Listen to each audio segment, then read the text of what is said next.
Ұлы Отан соғысының жалынына шарпылмаған біздің елде бірде бір семей жоқ. Соғыс қайғысы, соғыс мұңы әрқайсымыздың басымызда болады. Солдаттың сағынышы, ата-ананың қайғысы, жардың мұңы, жетім жесірдің көз жасы әрқайсымыздың басымыздан өтті. Мен өзім 40 жыл қырғында тірі қалған жандардың бірімін.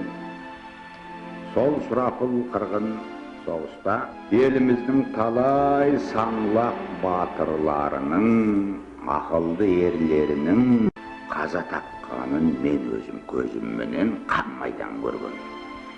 Менен артық, менен батыр, менен ақылды жігіттер өліп кеткен көзіммен көрген.